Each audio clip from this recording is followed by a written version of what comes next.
Hello, मैं प्रेम सागर और Indus ई logical के इस एपिसोड में आप सबका स्वागत करता हूं और उम्मीद करता हूं कि हमारा जो पिछला पॉडकास्ट था कास्ट एंड रिजर्वेशन के ऊपर वो सबको बहुत पसंद आया होगा।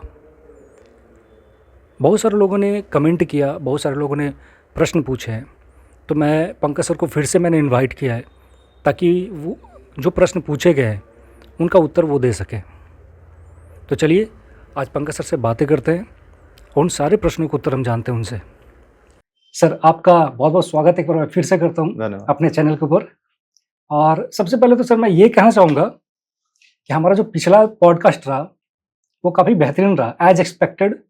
हाँ, मुझे बहुत भी लोगों ने देखा, बड़ी खुशी है। मैनचेस्टर तक लोगों ने देखा और है। लोग पूरा देख रहे हैं। जी लंबी पॉडकास्ट है जी लोग पूरा देख रहे हैं। 11-12 दिन में 1200 व्यूज है और ऑर्गेनिक है पूरी। मतलब आप विश्वास नहीं करोगे कि जैसे फेसबुक पे हमारे 2-3 हजार फ्रेंड हैं जी तो हमने फेसबुक पे उसका लिंक शेयर नहीं किया है, ओके क्योंकि मुझे पता है कि अगर उन लोगों ने खोल भी लिया जी तो 3000 व्यू बढ़ जाएंगे।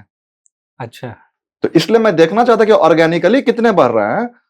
तो बड़ा अच्छा। और बहुत लोगों ने मुझे फीडबैक भी दिया है। हमें भी सर जब देख रहे थे तो लोग उस मुद्दे का, उस क्वेश्चन को लेकर के ना आंसर कर रहे थे, हमें मैसेज कर रहे थे। हाँ, मुझे शायद भी आपको मैसेज भी किया आता और होगा। कई लोगों की कई चीजों पे अपनी ऑब्जेक्शन भी है, जिसको मैं नोट भी करके लाया हूं। मैं उसको क्लियर भी कर दूंगा। और सर एक दो क्वेश्चन भी पहले कुछ लोगों ने पूछा है, जैसे कि एक क्वेश्चन हमारे पास आया था कि आखिर SC/ST एक्ट क्या है? SC/ST को आप जो क्वेश्चन पूछो उससे पहले मैं चाहता हूं कि जो मेरे पास कुछ फीडबैक आया है ना, ओके मैं उसको क्लियर कर दूं। अब बताइए ना सर प्लीज। है ना? जी मैं नोट करके लाया हूं। बिल्कुल सर, आप देखिए ना, उसको हाँ, बताइए। मैं उसको क्लियर कर दूं। जी अच्छा, उसके पहले मैं ये भी क्लियर करना चाहूंगा दर्शकों को कि हम लोग अराजनीतिक लोग हैं।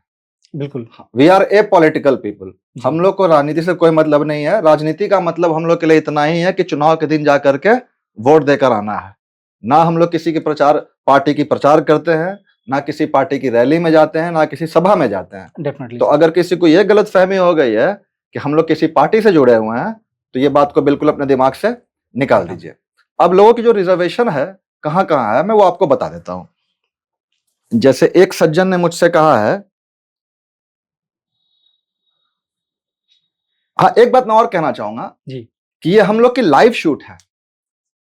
शूट तो लाइव है, इसमें कोई रीटेक वगैरह तो है नहीं। नहीं तो कई बार स्लिप ऑफ टंग भी हो सकती है। डेफिनेटली। पहली पॉडकास्ट थी, जैसे पिछली बार जो कास्ट पे टिकट देने की बात हो रही थी, तो जब हमने जदयू की बात की तो हमने कहा कुछ ईबीसी को दे दिया और फिर थोड़ी देर बाद और कहा कि कुछ ईबीसी को दे दिया।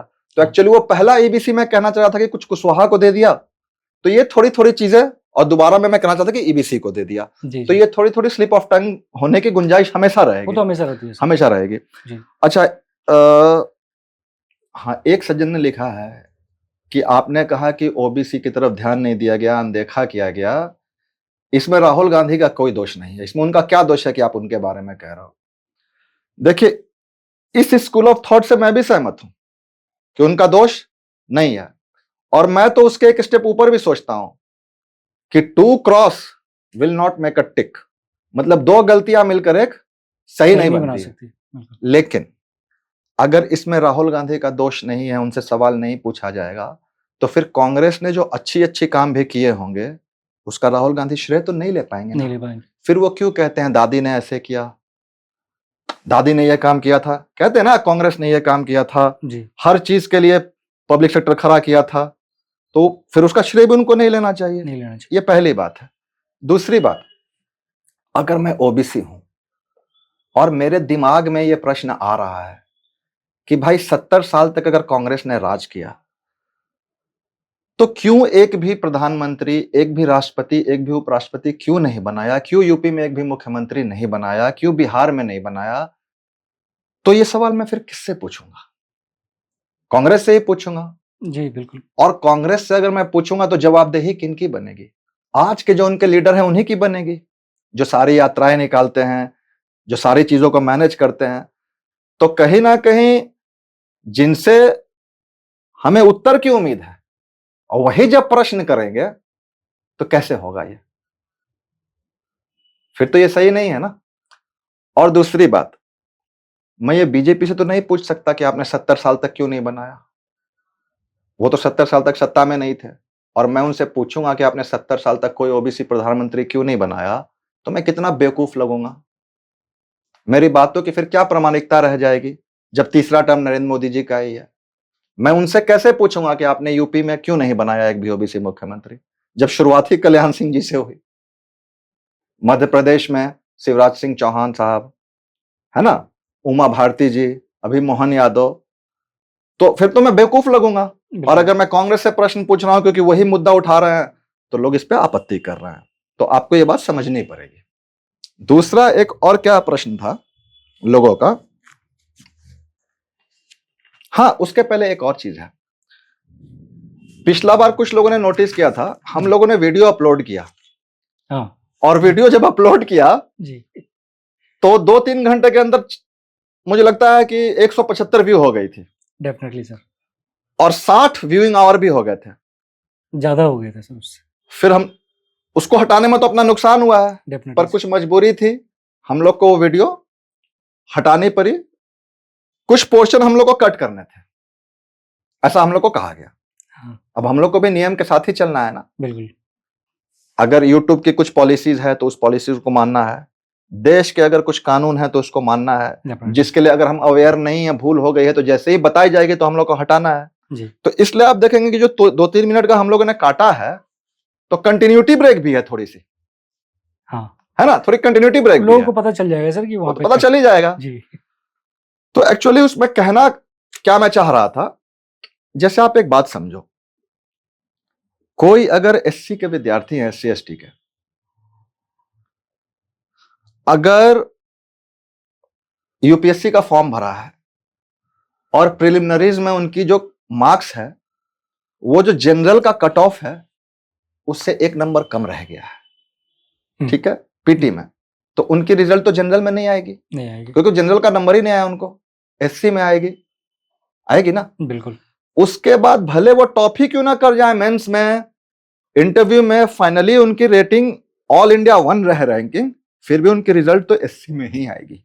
बिल्कुल सर, जाहिर सी बात है ना, जी, जाहिर सी बात है एससी में ही आएगी, क्योंकि अगर जनरल में आनी है तो जनरल का तो आप मेंस ही नहीं लिख पाते ना। एक बार भी आपने अगर बेनिफिट ले लिया तो आपकी रिजल्ट उसी कैटेगरी में आएगी। अभी यही सुप्रीम कोर्ट का एक डिसीजन भी आया लास्ट वीक, यही एक डिसीजन आया कि अगर जनरल की एज है भरने की, अपर एज लिमिट 28 साल, ओबीसी की 31 ईयर्स है और एससी एसटी की 33 है, तो कोई अगर 30 साल का बच्चा है ओबीसी का, उसने फॉर्म भरा ओबीसी कैटेगरी में, तो अब उसका रिजल्ट जनरल में नहीं आएगा, क्योंकि उसने वहीं बेनिफिट ले ली ओबीसी की फॉर्म भरते टाइम पे। अगर वो जनरल होता तो वो फॉर्म भर ही नहीं पाता। तो जनरल में रिजल्ट तभी आएगी जब आप एक बार भी बेनिफिट ना लो। वही हम लोगों ने कहा था, नाम नहीं लेना चाहिए था, ठीक है, एक मैटर ये था। दूसरा मैटर था कि अगर किसी के एससी एसटी में किसी के फादर डिफेंस मिनिस्टर भी हैं या उप प्रधानमंत्री हैं, बहुत बड़े पॉलिटिशियन हैं, फिर भी उनके अगर बच्चे ने आईएएस आईपीएस या आईएफएस का नौकरी लेते हैं वो, तो फॉर्म वो एससी कोटा में भरने के लिए एलिजिबल रहते हैं। तो हम लोगों ने कहा था कि अगर ये भी सीट वही लोग ले लेंगे तो जो जेन्युइन एससी कैंडिडेट हैं वो कहां जाएंगे, गरीब जो एससी के बच्चे हैं फिर वो कहां जाएंगे। तो ये बातें हम लोग को कट करनी पड़ी थी, जी बिल्कुल, है ना। अच्छा, अब एक और ऑब्जेक्शन है, लोग कह रहे हैं कि आपने कहा कि एससी एसटी की सक्सेसिव रिजर्वेशन नहीं होनी चाहिए, यह बात आपने ओबीसी और ईडब्ल्यूएस के लिए क्यों नहीं कहा? तो भाई मेरे, ये थोड़ी सी आपकी अंडरस्टैंडिंग प्रॉब्लम है, और या तो मैंने ही ये समझ लिया कि लोग समझ जाएंगे मेरी बात को बिना समझाए, जी, तो मैंने नहीं कहा। एससी एसटी में कोई इनकम क्राइटेरिया नहीं है, ठीक है। सक्सेसिव रिजर्वेशन ईडब्ल्यूएस में कैसे मिलेगा? अगर मैं बिल्कुल लोअर डिवीजन क्लर्क की भी नौकरी कर रहा हूं, मेरी बहाली हुई है, मेरे बच्चे फॉर्म कब भरेंगे? जब वो 20-25 साल के होंगे। तो मैंने किसी पोस्ट पे नौकरी ज्वाइन की है, 25 साल होते होते क्या मेरी सैलरी 8 लाख नहीं होगी? हो जाएगी, हो जाएगी जी, तो वो सक्सेसिव रिजर्वेशन का प्रश्न ही नहीं है, ठीक है। ईडब्ल्यूएस में, ओबीसी में भी वही 8 लाख वाली कैटेगरी है, लेकिन वहां पे हमने बताया है कि थोड़ा हास्यास्पद है, हाँ, जिसके बारे में मैं वो शब्द तो नहीं बोलूंगा, पर इस तरह के नियम के बारे में 1838 में चार्ल्स डिकेंस ने कुछ इस तरह के नियम के बारे में ओलिवर किंग में अपनी नॉवल में कुछ लिखा है, बिल्कुल फिट बैठता है उसके लिए ये केस। सरकार ने ही नियम बनाया कि 8 लाख से ज्यादा आपकी इनकम रहेगी तो आप क्रीमी लेयर में आओगे, सरकार ही आपको 15 लाख की सैलरी दे रही है, सरकार ही आपकी टैक्स काट रही है 15 लाख पे, और सरकार ही आपको अलाउ कर रही है भरने के लिए, क्योंकि वही ग्रुप ए ग्रुप बी का चक्कर है जी। ठीक है ना। तो इसमें भी तो हमने क्लियरली कहा था कि let income be the sole criteria. तो जब इनकम सोल क्राइटेरिया रहेगा तो सक्सेसिव जनरेशन को तो मिलेगी ही नहीं। तो ये भी आपकी समझ की थोड़ी फेर थी जी। और एक आपत्ति लोगों ने बताई है, आपने अनुमान पर ऐसा कह दिया, किस आधार पे कह दिया कि कुछ ही जातियां बेनिफिट ले रही है, कोई आंकड़े तो है नहीं। देखिए सबसे बड़ी बात कि अगर इंसान जीवन जीता है, सड़क पे चलता है, ऑफिस में जाता है, तो कान तो खोल के रखता है, आंखें खोल कर रखता है, वो देख ही रहा है कि समाज में किसकी नौकरियां लग रही है। मैं जब नौकरी भी कर रहा था तो कौन ज्वाइन करने आ रहे हैं हमारे ऑफिस में, हमारे ऑर्गेनाइजेशन में, तो मैं देख ही रहा था। या मैं बच्चों को पढ़ा रहा हूं तो भी मैं देख ही रहा हूं कि किन की नौकरियां ज्यादा लग रही है। जी। ठीक है, कुछ तो एम्पेरिकल ऑब्जर्वेशन भी होती है। Definitely sir. और आप आधार ही जानना चाहते हैं ना, तो अब आप आधार सुनिए। 2017 में राष्ट्रपति ने ना आर्टिकल 340 का उपयोग करके एक रोहिणी कमीशन बैठाई थी, जी। जिनको यही अध्ययन करना था कि ओबीसी की जो रिजर्वेशन है उसमें कौन कौन जातियां लाभ उठा रही है, किसको किसको नहीं मिल रहा है। तो 2633 जातियां कुल ओबीसी में उन्होंने अध्ययन किया और ओबीसी कैटेगरी के सेंट्रल गवर्नमेंट की 13 लाख नौकरियों का उन्होंने पूरा अध्ययन किया 2018 से लेकर के 5 साल तक अध्ययन किया। 2023 के जुलाई में उन्होंने सरकार को अपनी रिपोर्ट सबमिट कर दी है।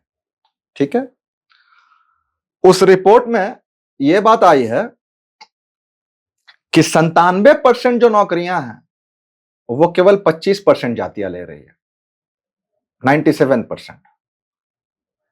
अब और सुनिए, 25% नौकरियां जो है वो केवल 10 जातियां ले रही है। और सबसे चौंकाने वाली बात, कुल 983 ऐसी जातियां हैं जिनका जीरो रिप्रेजेंटेशन है, बोहनी नहीं हुई है उनकी। तो अगर आप आधार ही चाहते थे तो ये आधार है मेरे पास बोलने का कि 983 ऐसी जातियां हैं जिनकी बोहनी ही नहीं हुई है। तो फिर वही बात है कि हम लोग जो कहते हैं कि अफर्मेटिव एक्शन है, कहां ये अफर्मेटिव एक्शन है, कहां ये सबका भला हो रहा है? बिल्कुल नहीं हो रहा है। आप मतलब 983 जातियां ऐसी है जो केवल चुनावी रैली में ताली बजाने के लिए है आरक्षण की बात सुन करके। अच्छा, ये भाषण कौन नेता दे रहे हैं? जिनकी जातियां ही फायदा ले रही है। ठीक है, दूसरा, ये 983 जातियां जो है ये केवल जातीय जनगणना में संख्या गिनाने के लिए है ना। और इसीलिए ये ओबीसी आरक्षण है ना, बार बार बार बार आंदोलन छिड़ जाता है। और कभी भी कोई आंदोलन जो है ये 983 जातियों ने नहीं छेड़ा होगा। आप सही में चाहते हो ना कि अगर आप कहते हो कि अब हम सीमा बढ़ाएंगे, किसके लिए बढ़ाओगे? फिर वही 10 जातियों के लिए। ये तो ओलिगोपोलिस्टिक अरेंजमेंट हुई जी। मोनोपोली तो नहीं हुई, लेकिन ओलिगोपोली तो हुई, है ना। तो आप सीमा किसके लिए बढ़ाओगे? वही 10 जातियों के लिए। अगर आप सही में चाहते हो कि सबका भला हो तो 35 साल के डाटा आपके पास हैं जब से आरक्षण लागू हुई है कि 10 जातियों ने 25% नौकरी ले लिया है। तो मतलब मुख्य धारा में नहीं, मुख्य धारा से भी ऊपर आ चुके हैं, वो आ चुके हैं जी। तो आप जो 10 जाति इतना आगे बढ़ गई है, ज्यादा नहीं 10 साल के लिए उनको आप आरक्षण की सीमा से बाहर ले आओ ना, उनको आप जनरल में ले आओ। ठीक है, उसमें जो गरीब होंगे उनको ईडब्ल्यूएस का तो मिलेगा। तो कम से कम ये जो जातियां हैं 983, उनको भी बेनिफिट मिलेगी। नहीं तो 35 साल पहले भी हम यही बात कर रहे थे, आज भी यही कर रहे हैं, 35 साल बाद भी हम यही कर रहे होंगे। एक और बात कही थी रोहिणी कमीशन ने, उन्होंने जातियों को ना, ओबीसी की जातियों को 4 श्रेणी में वर्गीकरण किया था। Backward, more backward, extremely backward, most backward. मतलब पिछड़ा और पिछड़ा, अति पिछड़ा, सबसे पिछड़ा, और क्रमशः 10%, 9%, 6% और 2%, इस तरह से 27% को विभाजित करने के लिए कहा था। तो आप आधार आपने पूछा था किस आधार पे मैंने कहा, तो मैंने तो आपको थोड़ा आधार से आगे बढ़ करके ही बता दिया। एक और भाई साहब ने कहा है कि कास्ट सर्वे में आपने ऐसा कैसे कह दिया कि ब्राह्मण सबसे ज्यादा निकलेंगे या टॉप 2 में तो निकलेंगे ही। 3 जगह जो जाति जनगणना हुई है कास्ट सर्वे के नाम पर, बिहार में करीब 50 लाख, कर्नाटका और तेलंगाना में 20-20 लाख, तो कहीं भी तो ये टॉप 3-4 में भी नहीं है। अब ये जो उन्होंने डाटा दिया है ना, इसी में आंसर छुपा है, इसी में आंसर। आप खुद कह रहे हो कि बिहार में भी 50 लाख हैं, कर्नाटक में भी 20 लाख हैं, साउथ में तो ब्राह्मण कम है, ये सब लोग जानते हैं। बिल्कुल। साउथ में सबसे ज्यादा ब्राह्मण हुआ करते थे किसी जमाने में तमिलनाडु में, अब तो बिल्कुल थोड़े से बच गया एकदम। बिल्कुल। तो जहां सबसे कम है वहां भी 20-20 लाख निकल रहे हैं, तो 90 लाख तो निकल गए हैं। और अगर यही 3 प्रदेश से होना है, तो ये 3 प्रदेश में तो जाट एक भी नहीं निकले, तो क्या भारत में जाट नहीं है? आप उड़ीसा के बाहर जातीय जनगणना सब जगह करा लोगे तो आपको पता ही नहीं चलेगा कि खंडायत भी कोई जात होती है। और उड़ीसा में वो ओपन कैटेगरी में है, जनरल लिस्ट में, सेंट्रल लिस्ट में काफी संख्या है। यही बात है आसाम में कलिता की। आप सब जगह से करा लोगे, आसाम की नहीं कराओगे तो आपको पता नहीं चलेगा कलिता कोई जाति है। केरला में नायर, महाराष्ट्र में मराठा, है ना। यहां भी तो आंखें खुली रखी है ना आदमी ने, दिमाग तो लगा रखा है, तभी तो वो देख रहा है चीजों को। अब कर्नाटक में भी सांसद जीत कर आते हैं, केरल में भी जीत कर आते हैं, ब्राह्मण की मैं बात कर रहा हूं, कश्मीर में भी जीत कर आते हैं, हरियाणा में भी, दिल्ली में भी, महाराष्ट्र में भी, मतलब सभी जगह जीत कर आते हैं। तो मतलब सभी जगह संख्या है। और फिर आप आधार जानना ही चाह रहे हो ना, तो भारत में जो आखिरी जातीय जनगणना हुई थी ना 1931 में, तो 1931 में हुई होगी तो जाहिर सी बात है कि वो कंबाइंड रहे होंगे, इंटीग्रेटेड रहे होंगे, भारत, बांग्लादेश और पाकिस्तान। बिल्कुल। तो 27 करोड़ जो आबादी थी उसमें सबसे ज्यादा ब्राह्मण थे, 1 करोड़ 53 लाख। सेकंड नंबर पे जाटव थे, 1 करोड़ 23 लाख। थर्ड नंबर पे यादव थे, जिसमें यादव, ग्वाला, अहिर, मतलब पूरी सब मिला करके 90 लाख, 96 लाख। और चौथे नंबर पे राजपूत थे, 80 लाख। तो आधार भी देखो, तो आधार भी यह है मेरे पास, तो इसी आधार पे हमने कहा था। एक और सज्जन का इसी मुद्दे पे आपत्ति है कि जब आपसे प्रश्न किया गया कि आने वाले जातीय जनगणना में किसकी कितनी आबादी निकलेगी, तो आपने सिर्फ जनरल कैटेगरी मतलब ओपन कैटेगरी की बताकर छोड़ दी जी। तो थोड़ा सा ना भाई साहब, क्या नाम है, अरविंद सहाय, अरविंद जी, थोड़ा सा इसमें बेसिक अर्थमेटिक की अंडरस्टैंडिंग प्रॉब्लम है आपको। वो प्रॉब्लम यह है कि टोटल 3 ही तो कैटेगरी है, जनरल, ओबीसी, एससी एसटी, 3 ही कैटेगरी है ना। हमने आपको पहले ही बता दिया था कि हर जनगणना में एससी एसटी के नंबर काउंट हो ही जाते हैं, होते ही हैं, और जनरल का हमने आपको बता ही दिया, तो जो बच गया वो ओबीसी।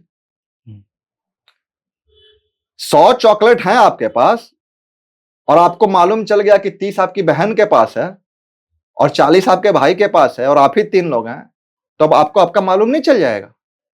तो यहां भी थोड़ी बेसिक अर्थमेटिक आपकी प्रॉब्लम हो गई है, आप समझ नहीं पाए हैं।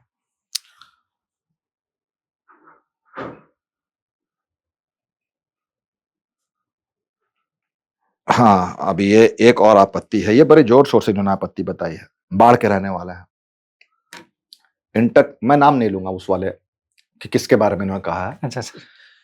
क्योंकि नाम हम तब लेते, उसको चीज को हटाते तब, है ना, अपोलॉजी तब करते जब हम लोगों ने यहीं कहीं से उठा करके डाल दिया होता, ठीक है ना। इनकी आपत्ति है जो हमने इंटरकास्ट मैरिज पे बोला है ना, तो एक नाम पे इनकी आपत्ति है कि ये इंटरकास्ट मैरिज नहीं है। इनका कहना है कि उस परिवार को मैं पर्सनली जानता हूं, ये इंटरकास्ट मैरिज नहीं है। तो हम लोगों ने भी ये कहीं से मतलब यूट्यूब देख करके या कोई फेक न्यूज देख करके तो कहीं डाल नहीं दिया ये जी। हम लोगों ने भी एक नहीं 2 न्यूज़पेपर के आर्टिकल देखे हैं दोनों की क्रेडेंशियल है, वो दोनों हमने इनको भेज भी दिया है अच्छा, कि ये हमारा सोर्स है, ओके, हमने इस सोर्स के आधार पे ये बात बताई है। अब आपके कहने से मैं वापस इसलिए नहीं ले पा रहा हूं, असमर्थ मैं इसलिए हूं वापस लेने में कि मैं वापस भी ले लूंगा तो क्या हो जाएगा, वो दोनों न्यूज़पेपर के तो वहीं पड़े रहेंगे, बिल्कुल, फिर कोई गूगल सर्च करेगा उसको वो न्यूज़पेपर मिल जाएंगी दोनों। तो अगर आपको हटाना है तो आप यहां से हटवा दीजिए, पहले हम लोग भी हटा देंगे, क्योंकि क्या पता वो न्यूज़पेपर ही सही हो, अगर उसने छापा है तो कुछ सोच के छापा, अगर आज तक किसी ने आपत्ति नहीं उठाई है तो वैसे में अगर मैं हटा लूं तो क्या पता ये सज्जन ही गलत हो सकता है ना। बिल्कुल। तो यही 4-5 आपत्तियां थी जिसको क्लियर करना बहुत जरूरी था। तो सर अपना ये दूसरा क्वेश्चन है जो हमसे पूछा गया था पर्सनली तौर पे, हमें मुझे व्हाट्सएप अच्छा, पे। आपको भी आया था? जी, जी, बहुत सारे क्वेश्चंस आए थे, बट मुझे 2 लगा कि थोड़े नहीं, मुझे इम्पोर्टेंट तो है। यही 5-6 थे, मेरे पास हाँ, बहुत नहीं थे। नहीं थे, बहुत लेकिन सारे वो जो थे। बाढ़ वाले थे ना, हाँ, उन्होंने बड़ा जोर देकर कहा था कि मैं इस फैमिली को पर्सनली जानता हूँ, इसलिए आपका ये बात एकदम गलत है। तो हमने उनको सोर्स भेज दिए, एकदम बिल्कुल ऑथेंटिक न्यूज़पेपर, क्रेडेंशियल न्यूज़पेपर, मतलब है नहीं कि जी, कोई ऐसा न्यूज़पेपर आज लॉन्च हो गया है, जी, वैसा नहीं, बिल्कुल लीडिंग न्यूज़पेपर्स, और 2 जगह। तो वहां से हट जाए तो हम लोग क्षमा याचना कर लेंगे, या बता देंगे कि हम लोगों ने उसको ही देख के किया था, कहीं ना कहीं बिल्कुल। से। हम लोग तो पढ़ते ही है सर हम लोग, कहीं, हाँ, हम लोग तो वहां पढ़ते मौजूद तो। नहीं है ना, किसी जी, भी चीज में मौजूद नहीं है, बिल्कुल, तो हम लोग कहीं ना कहीं पढ़कर ही आए हैं, जी, तो देख रहे हैं। जी। तो सर अपने को जो क्वेश्चंस है उसमें से 2 क्वेश्चंस मुझे इम्पोर्टेंट लगे कि पूछे जाने चाहिए कि एससी-एसटी एक्ट क्या है और इसका लोग दुरुपयोग कैसे करते हैं? देखिए, SC/ST एक्ट तो हमने पिछली बार थोड़ी सी आपको बताई थी कि जी, राजीव गांधी जी ने पास कराया था SC/ST के खिलाफ अत्याचार को रोकने के लिए। जी, उसमें बहुत सारी बातें हैं, आप उनका नाम नहीं ले सकते, उनकी जाति का जाति सूचक शब्द इस्तेमाल नहीं कर सकते, या कोई जानबूझकर उनको नौकरी न दे उनकी जाति के हिसाब से, तो उस पर भी वो एक्ट, बहुत सारी चीजें थी। तो ये सब तो मतलब क्या, अगर मुझे नौकरी नहीं देनी है किसी को, तो मैं बोलूंगा कि मैं तुमको नौकरी इसलिए नहीं दे रहा हूं, कोई नहीं बोलेगा, है ना। अच्छा, दुरुपयोग की जो बात है ना, तो इंसान वो चीज है ना, जिसके पास अगर कोई सुविधा दे दी जाए, वो दुरुपयोग ना करे, ये संभव नहीं है, किसी भी एक्ट को, किसी भी चीज को बिल्कुल सर। इंसान ना करे, ये संभव नहीं है। सेक्शन 498A बोलते हैं शायद, या 198A, जो दहेज डाउरी एक्ट था, जिसमें घर में जितने लोग रहेंगे सब इमीडिएट अरेस्ट हो जाएंगे, बिल्कुल, तो उसका कितना दुरुपयोग हुआ था, चीजें बार बार सामने आई। मुझसे तो ऑफ द रिकॉर्ड बहुत सारे डिस्ट्रिक्ट जज, क्योंकि इलाहाबाद में तो वहाँ का हाई कोर्ट है ना, तो बहुत सारे ऑफ द रिकॉर्ड कहते थे कि हम लोग जानते हैं कि डिसीजन गलत है, ये मतलब नहीं हुआ है, लेकिन देना पड़ता है, वो उस वाले एक्ट में, डाउरी वाले में। अब इंसान कहाँ दुरुपयोग नहीं कर रहा है, ये बताइए। अब बर्थ सर्टिफिकेट बन जाती है, ठीक है, जब नहीं बनती थी आज से 20 साल 30 साल पहले, सबकी एज 2 साल 3 साल 4 साल छुप रही थी, आपकी भी छुपी होगी, सबकी छुपी रहती थी। तो मतलब जिस, अगर बैंक पीओ में अपर एज लिमिट 30 साल है और किसी का 3 साल छुपा हुआ है, और तब वो 29 साल में नौकरी पा रहा है, मतलब वो 32 साल में पा रहा है, तो दुरुपयोग करके ही वो नौकरी पाया है, हाँ, ठीक है। ये सरकार इतनी बाध्य हो गई कि उसको ITR फाइलिंग की पैटर्न ही चेंज करनी पड़ गई। ओल्ड रेजिम न्यू रेजिम आपने सुना होगा, बार बार होता है, हाँ, सुना है ना। हाँ, बिल्कुल, 80C में लोग फेक डिडक्शन शो कर रहे थे, 1.5 लाख की, नहीं इंश्योरेंस लिया है लेकिन शो कर रहे हैं लिया है। 80D में फेक डिडक्शन शो कर रहे थे, हेल्थ इंश्योरेंस नहीं लिया है लेकिन शो कर रहे हैं कि लिया है, फेक एक्सपेंडिचर शो कर रहे हैं, वो भी दुरुपयोग है एक तरह का, है ना, दुरुपयोग, जी, वो भी एक तरह का दुरुपयोग है। अब एक ऑफिशियल डेटा है, वो डेटा कहती है कि मध्य प्रदेश में 75% केसेस फेक पाए गए, राजस्थान में 40%। अब इसको भी अलग तरीके से लोग इंटरप्रेट कर सकते हैं कि चलिए 40% तो फेक थे, 60% तो सही थे ना, अत्याचार तो हो ही रही है। और फिर कुछ लोग यहां पे ये भी बोलते हैं कि फिर इस एक्ट का फायदा क्या हुआ, अगर अत्याचार उसके बाद भी हो ही रही है। तो ये सब ऐसी चीजें हैं जिसका आदमी कैसे समझाए, हो सकता है कि अगर ये एक्ट नहीं होती तो अत्याचार और होती, है ना। बिल्कुल। एक बड़ा इसमें फेमस केस है विष्णु तिवारी का। ये ललितपुर के रहने वाले थे, 22-23 साल की उम्र थी। इनको फर्जी रेप केस में फंसा दिया गया SC ST एक्ट में। 20 साल तक ये जेल में रहे, 2003 से 2023। अच्छा कमाल देखिए, सबसे बड़ी सजा क्या होती है इंडिया में? कैपिटल पनिशमेंट फांसी, उसके बाद उम्र कैद। बिल्कुल। तो उम्र कैद में भी लोग 14 साल में छूट जाते थे, छूट जाते थे ना। और यहां ये 20 साल में, 20 साल तक ये जेल में रह गया। और ये नहीं कि 20 साल किनको सजा हुई थी तो सजा पूरी हो गई तो 20 साल बाद ये जेल से निकल गए, नहीं। अच्छा। 20 साल बाद पाया गया कि निर्दोष कि थे। हर तरह से ये निर्दोष थे, सारी मेडिकल रिपोर्ट सब कुछ पाया गया कि हर तरह से ये निर्दोष थे। कोर्ट के लिए बड़ा पेनफुल था ये। कोर्ट ने कहा कि ये मेरे लिए बहुत पेनफुल है कि पुलिस भी सही से जांच नहीं कर पाई या डॉक्टर राइट टाइम में नहीं अपना सबमिट कर पाया रिपोर्ट। ये 20 साल तक बेचारा चला गया जेल में। अब with due respect to court, है ना, आपके लिए पेनफुल है, आपने पेन शो किया, पर ये सजा किसने दी? बिल्कुल।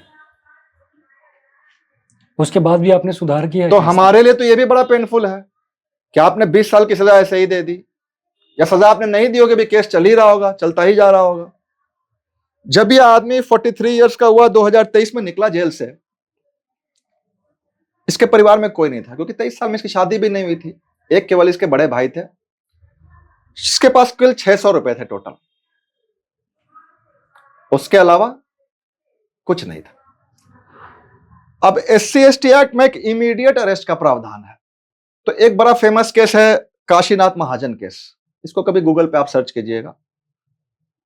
तो इसके हियरिंग में कई ऐसे मोड़ आए, तो उसके बाद सुप्रीम कोर्ट ने वो इमीडिएट अरेस्ट वाली बात को थोड़ा कूलिंग पीरियड देने की बात कही थी। बड़ा आंदोलन वगैरह हुआ, तो फिर 2019 में गवर्नमेंट ने सुप्रीम कोर्ट के उस फैसले को पार्लियामेंट से पलट दिया। तो क्या कहें, कहीं ना कहीं सरकार भी फिर अब दोषी हो सकती है इसके लिए कि अब अभी भी लोग जबरदस्ती अगर फंस रहे हैं, इमीडिएट अरेस्ट हो रहे हैं और बाद में बड़ी हो जा रहा है कि कोई गलती नहीं थी इनकी, तो फिर तो अब सुप्रीम कोर्ट भी क्या करे? बिल्कुल। उसको लगी होगी ना कि दुरुपयोग हो रहा है, ज्यादा केस तो उसके पास जा रहे हैं, वो देख रहा है, तभी उसने कहा होगा, पर सरकार ने इसको पलट दिया। इस एक्ट में एक और चीज है, आप जाति सूचक शब्द का इस्तेमाल नहीं कर सकते, बिल्कुल नहीं करना चाहिए, यूं भी नहीं करना चाहिए प्रेम जी, सत्य है एकदम। लेकिन जब हम वहां ये सबके लिए होना चाहिए ना। बिल्कुल। जब हम उनके लिए जाति सूचक शब्द का इस्तेमाल नहीं कर सकते या किसी के लिए नहीं कर सकते, तो फिर ये गाना भी नहीं बन सकता कि चलो रे डोली उठाओ कहार पिया मिलन की रुताई। फिर ये गाना भी नहीं बन सकता कि छुछुंदर के सर पे ना भाई चमेली, कहां राजा भोज कहां गंगू तेली। नहीं बन सकता। ये बातें नहीं हो सकती कि ये तो 65 है, बनिया बुद्धि है इसकी, बाभन बुद्धि है। प्रेमचंद जी की एक रचना है बड़े घर की बेटी, आनंदी उसके सेंट्रल कैरेक्टर हैं। तो उन्होंने भी जब देवर से बहुत लड़ाई उनकी हो जाती है लाल बिहारी से, तो वो भी क्रोध में कह देती हैं दो जातियों का नाम लेकर के कि इतना तो हमारे यहां रोज, और दो जातियों का नाम लेती है, ऐसा ही प्रसंग है, वो खा जाते हैं, है ना। आप ये मुहावरा का प्रयोग भी फिर नहीं कर सकते कि 100 सुनार की एक लोहार की। सबकी जाति जाति है ना। बिल्कुल। बिल्कुल मैं मानता हूं जाति सूचक शब्द का प्रयोग नहीं होना चाहिए, एकदम गलत है, लेकिन फिर वो सब पे लागू होनी चाहिए, है ना। आप देखो, आप फिल्म बना देते हो राजपूत, क्षत्रिय, सन ऑफ सरदार, पंडित और पठान, उनकी पृष्ठभूमि पर अगर कोई आपको फिल्म बनानी है ना, जैसे एक बनी थी, तो उसका नाम रखना पड़ गया आर्टिकल 15। आर्टिकल 15 ही थी ना? हाँ 15 थी सर।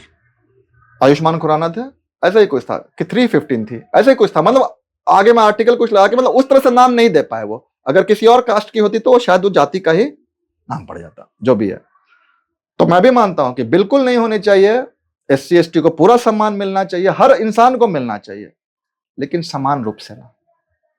आप मुझे मेरी जाति का गाली दे दो, वो अलाउड है, और किसी को नहीं अलाउड है, इमीडिएट अरेस्ट हो जाएंगे। तो ये तो गड़बड़ बात है ना। और दुरुपयोग का समझो, एक यहां पे एससी जज होते थे, जस्टिस कर्णन, ठीक है, उन्होंने ना एससी एसटी एक्ट लगा के उस समय के तत्कालीन मुख्य न्यायाधीश को जगदीश सिंह खेखर को 5 साल की सजा सुना दी थी। ठीक है, बाद में कर्णन साहब को ही कंटेम्प्ट ऑफ कोर्ट हुआ, वो जेल गए रिटायरमेंट के बाद। ये तो एक पहलू है, लेकिन दूसरा पहलू ये भी है कि आज भी ऐसे लोग हैं, जैसे इलाहाबाद के एक जज थे, जिन्होंने अपने चैम्बर का शुद्धिकरण करवाया गंगा जल से। क्यों? क्योंकि उसके पहले उस चैम्बर को एससी ऑक्यूपाई करते थे। तो ये भी तो बड़ी गलत बात है ना। बिल्कुल। लेकिन इन दो बातों की खूबसूरती देखो, 2 एससी जज हाई कोर्ट के, तो मतलब अपनी काबिलियत से हाई कोर्ट के जज तक एससी बन रहे हैं, है ना। और एक और बात है ना, ये जितने भी प्रावधान है ना, जितने भी दुरुपयोग है ना, सब आम जन के लिए है, खास जनों के लिए नहीं है। इमीडिएट अरेस्ट की जो प्रावधान है मेरे ऊपर हो जाएगी ना, तो मैं इमीडिएट अरेस्ट हो जाऊंगा। अभी हमारे आपके बीच बहस हो जाए, झगड़ा हो जाए, अगर दोनों में कोई एससी नहीं है, बात यहीं खत्म हो जाएगी। लेकिन दोनों में से कोई एक भी एससी है, तो ये मान के चलो कि ये बात आगे बढ़ेगी, एक पे एससी एसटी एक्ट लगेगा। ये मैं अभी आपको ये क्लियर करके फिर मैं इस पे आ रहा हूं मैं आपको। अब आप देखो खास जन के लिए क्यों नहीं है, मैं इसलिए कह रहा हूं, शिवराज सिंह चौहान जी पे भी एससी एसटी एक्ट लगा था, ठीक है, कहीं कुछ नहीं। दयाशंकर सिंह का नाम सुना है? जी। बहुत एक बार चर्चित रहे थे, जिनकी वाइफ स्वाति सिंह थी, उन पे एससी एसटी एक्ट लगा था, कुछ नहीं। इस साल के मैं आपको 3 केस बताता हूं। एक इन्फोसिस के को फाउंडर थे गोपाल कृष्णन जी, एक तेलुगु के फेमस एक्टर हैं विजय देवरकोंडा, और अभी बिहार में एक केस हुआ है जहां पे आरजेडी के विधायक थे भाई वीरेंद्र, सचिव जी से कहीं बहस हो गई, उन पर एससी एसटी एक्ट लग गया। तो खैर खास जन है, अरेस्ट तो कोई भी नहीं हुआ जिनका मैंने नाम लिया। लेकिन अब आप समझो इस बात को, बस आप रिवर्स कर दो, सेम कन्वर्सेशन हुई होती, सेम कन्वर्सेशन, अगर विधायक जी एससी एसटी होते और सचिव जो होते वो नॉन एससी एसटी होते, तो ये सचिव पे एससी एसटी एक्ट लगा होता। और जो मैं कह रहा था कि हम आप लड़ जाए, मैं आपको अपने बैंक का एक लाइव एग्जांपल दे रहा हूं, फर्स्ट हैंड एक्सपीरियंस है मेरे पास ये। अच्छा। मेरी ना एक नोडल ब्रांच में आप कह सकते हो, हम लोग वहां लीड बैंक थे, यूनियन बैंक।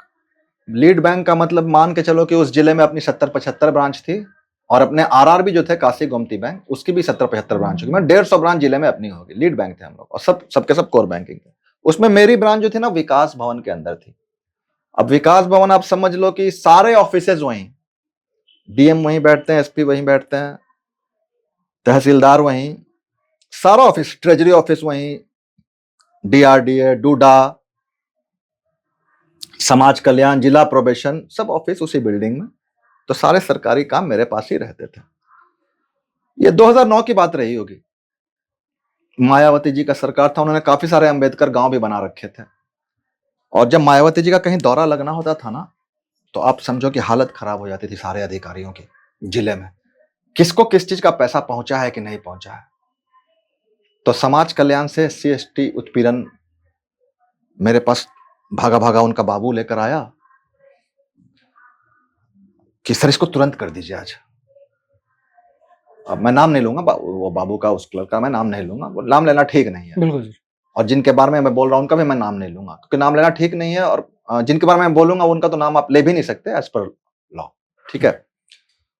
तो मेरे पास लेकर आए कि सर ये आप ना इमीडिएटली ट्रांसफर कर दीजिए दूसरे दूसरे खातों में, ये पैसा सब छूट गया है किसी कारण से, और अगर दौरा में कोई दिखा दिया कि नहीं मिला है पैसा अभी, तो बड़ी दिक्कत होगी।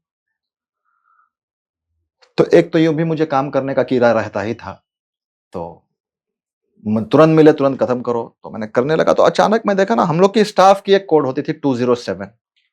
207 का मतलब है कि ये यूनियन बैंक का स्टाफ है। ओके। तो खाता नंबर में हमने देखा कि 207 है, मुझे लगा ये पैसा गलत जा रहा है, अकाउंट नंबर गलत दिखा रहा है, ये तो चला जाएगा उसके पास तो निकाल भी लेगा। फिर हमने देखा, ब्रांच देखा, और वहीं पे आईपी फोन की लिस्ट लगी रहती थी सारे ब्रांचेस की। सारे ब्रांच हेड के पास एक आईपी फोन आता, वो आईपी फोन हमने मिला दिया उनको। उन्होंने उठाया तो हमने कहा सर ये देखिए एक पैसा आया है, ये आपके खाता में जाना है 6250 रुपया। अच्छा। तो ये तो गलत है ना। हम्म। तो नहीं नहीं सही है पंकज जी। हमने बोला क्या हुआ सर? तो ब्रांच में एक कस्टमर से बहस हो गई थी, तो हमने उस पर केस कर दिया था SC/ST एक्ट में। तो ये हमको 6250 रुपया पैसा लड़ने के लिए मिला है केस। सोचिए, branch manager central government employee, ठीक है। अच्छा, अगर पैसा मिला है लड़ने के लिए, तो जिस पे इन्होंने केस किया होगा वो निश्चित रूप से जेल भी गया होगा। बिल्कुल सर। उसी आदमी की बहस अगर मेरे से हुई होती, बात वहीं खत्म हो जाती, खत्म हो जाती ना। कस्टमर से तो रोज बहस हो ही जाती है ब्रांच में किसी ना किसी से जी। अब इनकी थोड़ा ज्यादा हो गई होगी। अब हो सकता है कि अब काफी क्रोध में ही आ गए होंगे, बाताबाती हो गई होगी, उन्होंने कोई जाति सूचक शब्द भी इस्तेमाल कर दिया होगा, या नहीं भी किया होगा, जो भी हुई होगी। कैमरा है और कस्टमर है गवाही देने के लिए, और साथ में और कुलीग भी हैं, फेलो कुलीग। तो केस तो इनका जेन्युइन सा बनता रहा होगा, बिल्कुल बनता रहा होगा। लेकिन यही अगर हमारे साथ हुई होती उसकी बहस, या किसी और के साथ हुई होती, तो ये केस नहीं बनता। तो लाइव मैंने देखा है। तो दुरुपयोग तो हर चीज में है, ऐसा नहीं खाली इसमें है, हर चीज में है। और अब सरकार ने भी कुछ सोचकर ही फिर इसको अमेंड किया होगा। अगर सुप्रीम कोर्ट हटाना चाह रहे होंगे इमीडिएट अरेस्ट वाला प्रावधान, तो कुछ कह नहीं सकते मतलब कि क्या सही है क्या गलत है। लेकिन इंसान को कोई चीज मिले और वो उसका दुरुपयोग न करे, कोई भी इंसान, ये संभव नहीं है। हमने आपने सबने कभी कुछ मौका लगाओ, आप देखते होगे पहले बिजली का कितना दुरुपयोग था। लोग मीटर ही स्लो कर देते थे, कोई मैग्नेट ही लगा देता था। जब कोई रिसीविंग एंड पे रहता है ना, जी। तो वो कहता है दुरुपयोग है ना। आज अगर मैं SC होता, आप SC होते, तो आप कहते नहीं ये बहुत जरूरी था, ये बहुत, अगर ये नहीं होता तो हम लोग प्रताड़ित रहते, है ना। देखने का नजरिया है, और प्रताड़ना तो रहती ही है, ये तो सच्चाई भी है। अब बस यही है। तो चलिए, मैं उम्मीद करता हूँ कि आपके सारे प्रश्नों के उत्तर आपको मिले होंगे। आप हमारा पॉडकास्ट ऐसे ही देखते रहिए। अगली बार से भी अगर आपको लगता है कि कोई प्रश्न छूट गया है, आप हमें कमेंट बॉक्स में अपना क्वेश्चन पूछ सकते हैं। मैं कोशिश करूँगा कि उसके उत्तर आपको ज़रूर मिले। अगला पॉडकास्ट हमारा ब्रह्मांडवाद पे होगा। मैं उम्मीद करूँगा कि आप हमारे साथ बने रहेंगे। धन्यवाद।